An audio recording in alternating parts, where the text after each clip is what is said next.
Graças a Deus por estarmos aqui nesta noite, graças a Deus por termos a unção do Espírito Santo. Já pedimos nesta noite que o Espírito Santo de Deus seja quem nos revele a sua palavra e nos faça compreender o que ele tem para nós. Quem estiver com a sua Bíblia, por gentileza, abra em Zacarias, no capítulo 4, de versículos 1 até o 14. Zacarias, capítulo 4, de versículos 1 até o 14. O epígrafo, o título da leitura aqui em minha Bíblia, diz o seguinte: a quinta visão, o candelabro de ouro entre as duas oliveiras. E diz assim: tornou o anjo que falava comigo e me despertou, como a um homem que desperta do seu sono, como um homem que é despertado do seu sono, e me perguntou: que vês? Respondi: olho, e eis um candelabro todo de ouro, e um vaso de azeite em cima, com as suas 7 lâmpadas e 7 tubos, um para cada uma das lâmpadas que estão em cima do candelabro. Junto a este 2 oliveiras, uma à direita do vaso de azeite e outra à esquerda. Então perguntei ao anjo que falava comigo: meu senhor, que é isto? Respondeu-me o anjo que falava comigo: não sabes tu o que é isto? E respondi: não, meu senhor. Prosseguiu ele e me disse: esta é a palavra do Senhor a Zorobabel, não por força nem por poder, mas pelo meu espírito, diz o Senhor dos exércitos. Quem és tu, ó grande monte? Diante de Zorobabel serás uma campina, porque ele colocará a pedra de remate, ou pedra angular, em meio a aclamações, haja graça e graça para ela.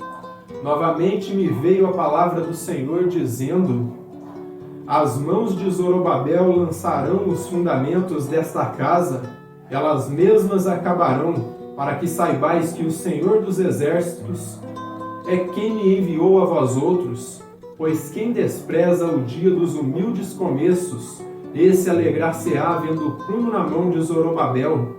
Aqueles 7 olhos são os olhos do Senhor, que percorrem toda a terra. Prossegui e lhe perguntei: que são as 2 oliveiras, à direita e à esquerda do candelabro? Tornando a falar-lhe, perguntei: que são aqueles 2 raminhos de oliveira que estão junto aos 2 tubos de ouro que vertem de si azeite dourado? Ele me respondeu: não sabes o que é isto? E eu disse: não, meu senhor. Então ele disse: são os 2 ungidos que assistem junto ao Senhor de toda a terra.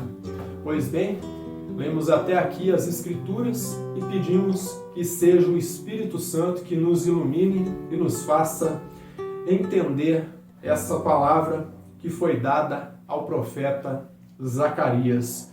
O profeta começa esta profecia ou a produção deste livro aqui por volta de 519 antes de Cristo.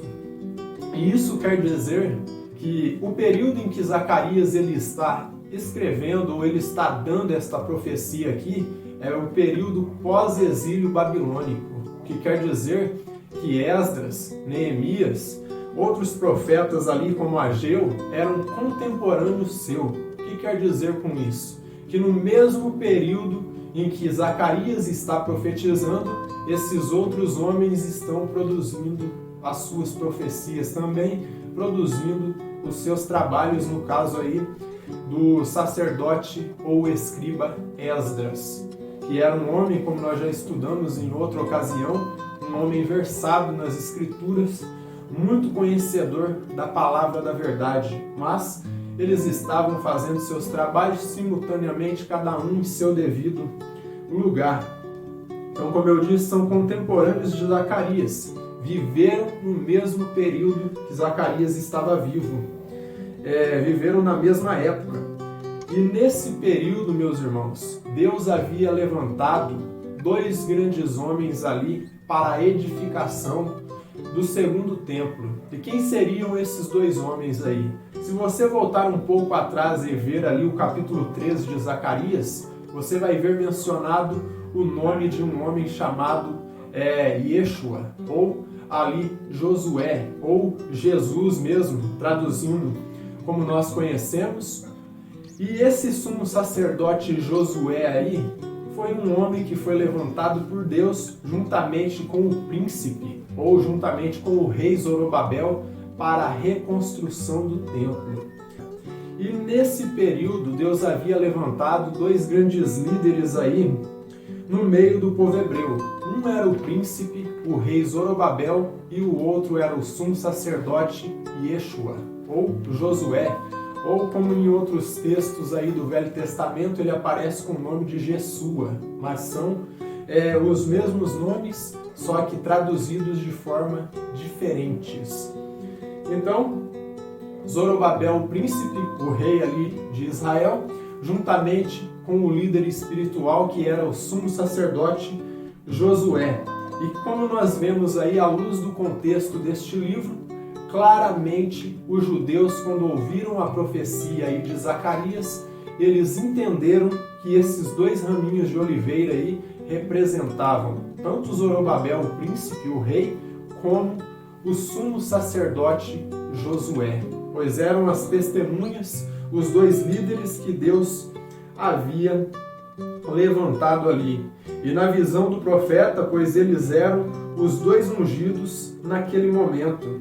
Mas isso nada interfere em seu significado escatológico. O que nós estamos falando aqui, como eu já disse anteriormente, é o modo como os judeus, o povo hebreu, entendeu essa revelação naquele momento. Pois para aquele momento, essa revelação ela teve um significado. E esse significado para eles foi um significado muito importante. Então eles compreenderam a revelação da forma que significava ali para eles. Então, nós vamos nos ater aqui ao seu significado histórico. Como eu disse, não vou trabalhar seu significado escatológico, comparando textos apocalípticos. Então, nesse período, eles estavam reconstruindo o templo aí de Jerusalém. E nesse sentido, a visão, como eu disse para vocês, teve um significado para eles. Havia um significado ali nesse momento, naquela época. E no versículo 1, o que é que nós encontramos aqui? Tornou o anjo que falava comigo e me despertou como a um homem que é despertado do seu sono. Então o Senhor, ele desperta Zacarias ali como que se ele estivesse dormindo, no sentido de que não estivesse vendo uma solução que eles necessitavam. Então ele viu essa visão, ele estava necessitando de uma solução para essa visão, uma explicação, e ele é despertado do sono aí. E nos versos 2 e 3, ele segue aqui, segue perguntando, e me perguntou, o que vês? Respondi, olho, e eis um candelabro todo de ouro e um vaso de azeite, em cima com as suas 7 lâmpadas, e 7 tubos, um para cada uma das lâmpadas que estão em cima do candelabro. Junto a este 2 oliveiras, uma à direita do vaso do azeite e outra à sua esquerda. Então o anjo ele pergunta para Zacarias aí o que ele estava vendo. E ele começa a descrever a sua visão. Ele diz que vê ali uma menorá, ali um candelabro com 7 braços, ele vê. E junto com esse candelabro aí, ele vê 2 raminhos de oliveira. Então o anjo pergunta o que ele estava vendo e ele descreve o que vê. E no verso 4, o que nós vemos aqui? Ele diz assim, então perguntei ao anjo que falava comigo, meu Senhor, o que é isto? Então nós vemos o anjo perguntando aí para Zacarias o que ele estava enxergando, o que ele estava vendo em sua visão, e logo ele descreve o que vê. E segue aí o contexto aí de sua revelação e ele pergunta para o anjo, que significa isso? Ó? Então perguntei ao anjo que falava comigo: meu Senhor, o que é isto? E a partir daí o anjo começa a interpretar essa visão, ó, e pergunta o que representava a visão. E no verso 5 nós encontramos aí a explicação. Ó. Respondeu-me o anjo que falava comigo: não sabes tu o que é isto? Respondi: não, meu Senhor. Então ele pergunta a explicação e o anjo responde com outra pergunta. Zacarias, você não sabe o que significa isso? E ele diz: não, com sinceridade, como ser humano, ele fala ali: eu não entendo, eu não sei o que significa. Então me mostre o significado disto. Então ele pergunta para o anjo que representava, e no verso 5, como eu disse, o anjo responde com outra pergunta: você não sabe o que é isso? Você não sabe o que isso representa? E ele diz não. E no verso 6, segue aí o contexto da revelação. Ó. Prosseguiu ele e me disse: esta é a palavra do Senhor a Zorobabel, ao príncipe, ao rei, não por força, nem por poder, mas pelo meu espírito, diz o Senhor dos exércitos.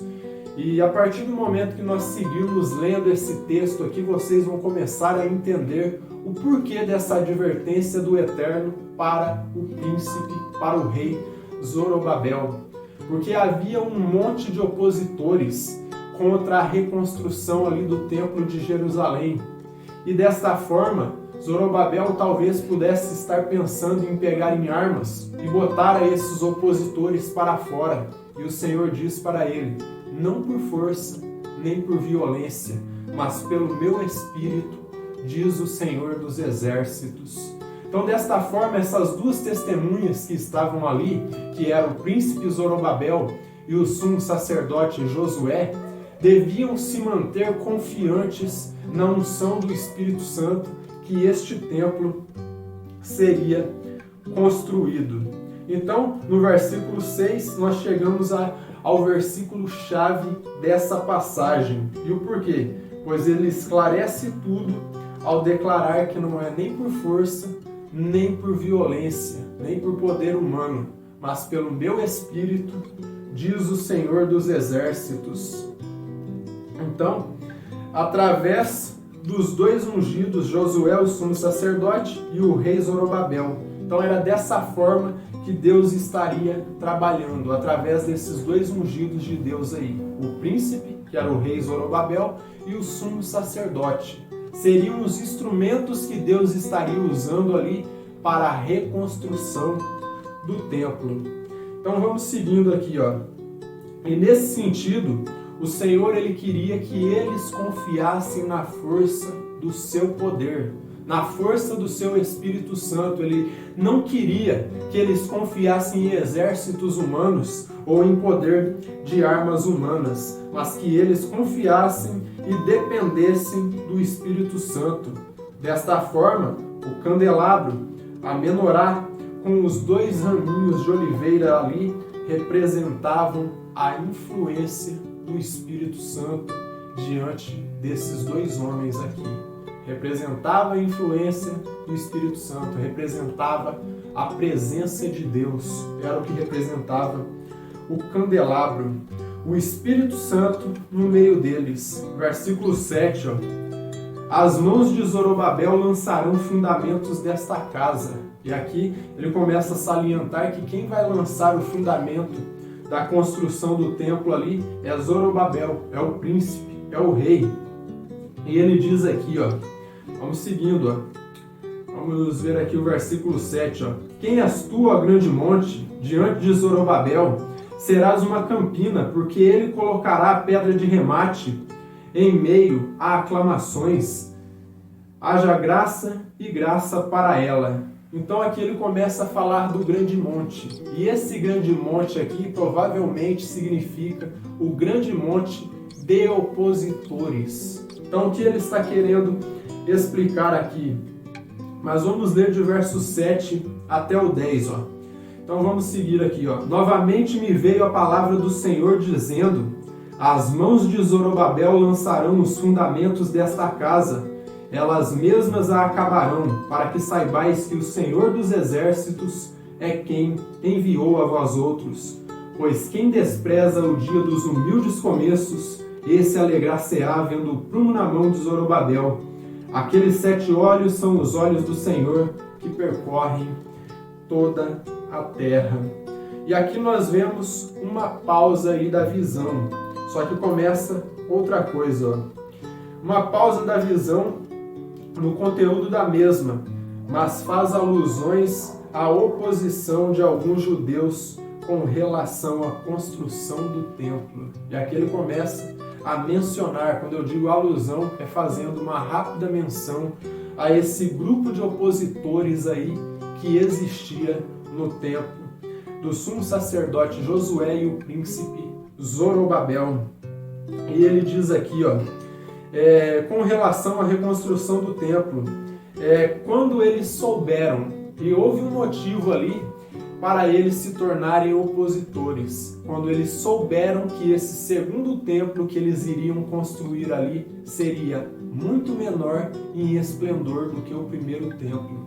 E esses homens começaram a se opor às 2 testemunhas que estavam ali, o sumo sacerdote Josué e o príncipe Zorobabel. E ali a Neemias, no momento quando ele começou a reconstruir os muros de Jerusalém, esses homens já estavam ali também para ser opositores a todo o trabalho que estava sendo edificado pelo poder do Espírito Santo.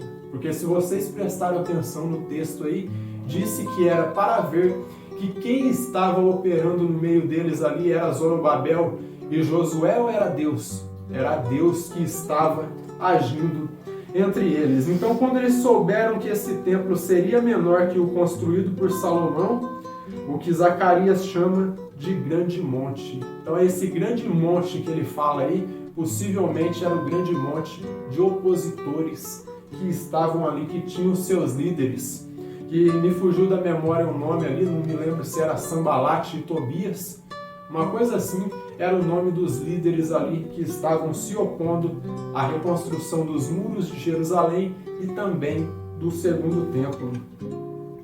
Então, no verso 7, nós vemos aí esse monte de opositores que diante de Zorobabel, mediante a unção do Espírito Santo de Deus sobre eles, seriam como uma campina, eles seriam lançados por terra, seriam prostrados e já não mais impediriam que a pedra de remate, a pedra angular do templo, que seria firmada pelo rei, fosse lançada.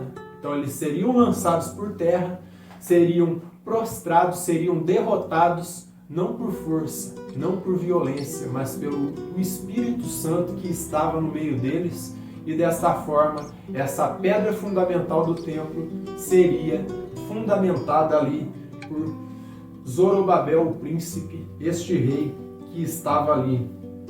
Então, ele lançaria os fundamentos como representante do Senhor, e isso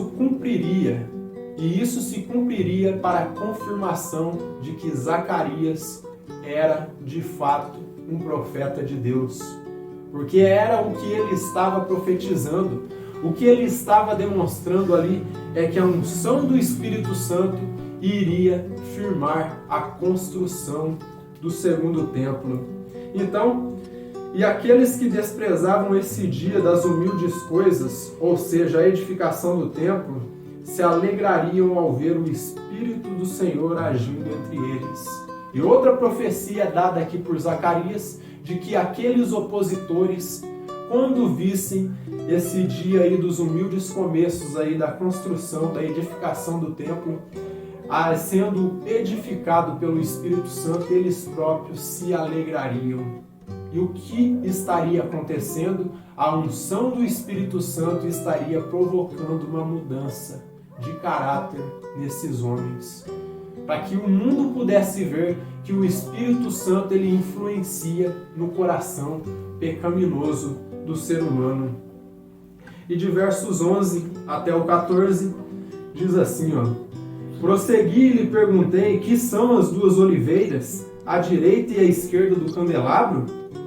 Tornando a falar-lhe, perguntei, que são aqueles 2 raminhos de oliveira que estão junto aos 2 tubos de ouro que vertem de si azeite dourado? Ele me respondeu: não sabes o que é isto? E eu disse: não, meu senhor. Então ele disse: são os 2 ungidos que assistem junto ao Senhor de toda a terra. E possivelmente quando Zacarias ele ouve essas palavras aqui, dizendo que são os 2 ungidos que assistem diante do Senhor de toda a terra, ele entendeu 2 coisas ali, que eram os 2 querubins da glória, Miguel e Gabriel, no mundo espiritual, só que uma outra aplicação para esses 2 ungidos que assistem ao Senhor de toda a terra seria o príncipe Zorobabel e o sumo sacerdote Josué, que eram os homens que Deus havia colocado ali para construir ou reconstruir o templo de Jerusalém. E aqui nesse contexto é retomada o contexto da visão. E ali o anjo confirma que a visão representava a influência e a providência do Espírito Santo através dos 2 ungidos, que como nós ouvimos aí, que no contexto aqui desta passagem, eram esses 2 homens aí, o príncipe Zorobabel e o sumo sacerdote Josué, que seriam os instrumentos que o Senhor usaria para reedificar o templo. E nós aprendemos algo muito significativo aqui nesta passagem. O primeiro ensinamento que nós temos é o seguinte: não importa quão bons e preparados sejam os líderes da igreja do Senhor Jesus Cristo, se eles não dependerem da influência do Espírito Santo, com certeza o seu trabalho não terá nenhum tipo de êxito. Então, se eu, como pastor, eu não depender da influência do Espírito Santo para as minhas ministrações, para o ensinamento da palavra de Deus, com certeza a minha ministração, o meu ensino, não terá nenhum efeito sobre a vida de vocês. Porque não é a minha preparação, porque não é o meu muito estudar que vai provocar ali a mudança na vida de vocês, mas é a unção do Espírito Santo. A preparação, ela ajuda muito, mas se eu não depender do Espírito Santo para me preparar, essa preparação jamais fará sentido. Então a teologia ajuda, mas o Espírito Santo ele ajuda muito mais. A teologia é uma tentativa de explicar aquilo que é inexplicável, e ela em sua limitação entende que não consegue resposta para tudo e ainda não está preocupada com isso. Segundo ensinamento que nós podemos ter aqui é o seguinte: todos nós, meus irmãos, como crentes no Senhor Jesus Cristo, devemos nos entregar à dependência do Espírito Santo. Assim como o sumo sacerdote Josué e ali o príncipe Zorobabel e ainda esses profetas aí que nós citamos, o profeta Ageu, Neemias e ainda ali o escriba Esdras, que eram homens que dependiam de Deus para tudo que faziam. Então, desta forma, nós vemos exemplos aí na vida desses homens que nos mostram que todo aquele que se entrega à dependência do Espírito Santo, com certeza, ele será um bem-aventurado aqui nesta terra. E para que a obra possa ser realizada, então a obra em nossas vidas só pode ser realizada mediante a unção do Espírito Santo. Se você não se entregar à dependência desse Espírito Santo, nada que você fizer aqui nesta terra vai fazer sentido, porque ela é a força que nos supre. E um terceiro ensinamento: o Espírito Santo ele é a energia da igreja, ou a energia por trás da igreja. Uma igreja que não ora para os seus ministros, por seus pastores, para que preguem o evangelho com seriedade, para que preguem o evangelho com seriedade, ela está morta. Então vou repetir esse raciocínio aqui. O Espírito Santo é a energia por trás da igreja. Uma igreja que não ora por seus ministros, que não ora por seus pastores, por aqueles que estão ali como cabeças da igreja para estar ensinando a palavra, será uma igreja morta. Então, é fundamental que a igreja ore por seus ministros para que eles ensinem a palavra, ensinem o evangelho com seriedade e não como meninos, mas que a cada dia possam amadurecer no conhecimento da palavra e assim ter um testemunho genuíno de boas obras para estar ensinando a palavra. Pois vivemos pelo poder e operação do Espírito Santo entre nós. Então, nesse sentido, clame ao Senhor por mais do seu Espírito, mergulhe nesse óleo que alimenta a luz que está entre nós. Então, mergulhe na unção do Espírito Santo, mergulhe nesse óleo que alimenta essa luz do Espírito Santo, mergulhe nessa unção para que você possa ter uma vida efetiva diante de Deus. Ore por mim para que esse óleo do Espírito Santo me preencha com a unção do Espírito Santo, para que eu possa pregar o Evangelho com seriedade, com sabedoria, com discernimento, e me preencha em todos os sentidos, e preencha vocês em todos os sentidos também. Essa unção do Espírito Santo, ela não tem que preencher só o pastor, mas tem que preencher a igreja. Tem que produzir um avivamento dentro de seus corações, tem que produzir uma mudança de vida, uma mudança de caráter. A cada dia nós temos que brilhar na unção do Espírito Santo e, como eu disse, pelo simples olhar, o mundo deve te reconhecer como um crente. Se isso não está acontecendo, é necessário de revisar as suas vidas, ou como dizia Miguel Bermudes Marinho, fazer um inventário de suas vidas e começar tudo de novo, para que assim possa expressar que você, de fato, é um cristão. Então, para que assim possamos ser preenchidos em plenitude com a unção do Espírito Santo, e assim como Zacarias, ali o profeta, e os dois ungidos, ali o rei Zorobabel e o sumo sacerdote Josué, possamos ser usados de forma louvável diante de Deus. Então a mensagem central desse texto aqui para nós é a dependência do Espírito Santo.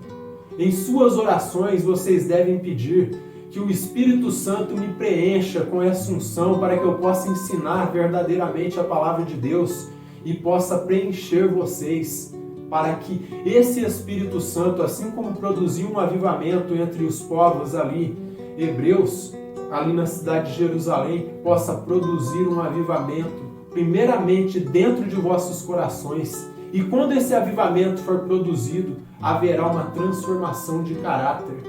Aquele que era iracundo, que era nervoso, que era bravo, que muitas vezes se irritava com qualquer coisa, jamais será irritado. Então se entregue à dependência do Espírito Santo, para que quando você for confrontado pelo mundo, toda essa confrontação não possa significar nada para você. E assim como o Senhor Jesus Cristo, quando baterem em sua face, ofereça outra. Seja simplesmente humilde. Te falar uma palavra que te humilhou, que te desgostou, que te deixou chateado, deixe entrar por um ouvido e saia pelo outro. Mantenha-se firme na unção do Espírito Santo. Respire fundo. Não dê oportunidade para que Satanás, através deste mundo pecaminoso, possa te criticar, possa zombar de você. Segure e haja naturalmente, porque assim você estará dando frutos de um verdadeiro eleito. Nenhuma resposta para um ímpio vai fazer sentido. Então siga a sua vida como o Senhor quer. O Senhor quer que nós pratiquemos atos de bondade, quer que nós nos mantemos em sua palavra, e assim é que nós vamos nos manter debaixo da unção do seu Espírito Santo e seguindo os seus ensinamentos. Que o Eterno nos abençoe grandemente.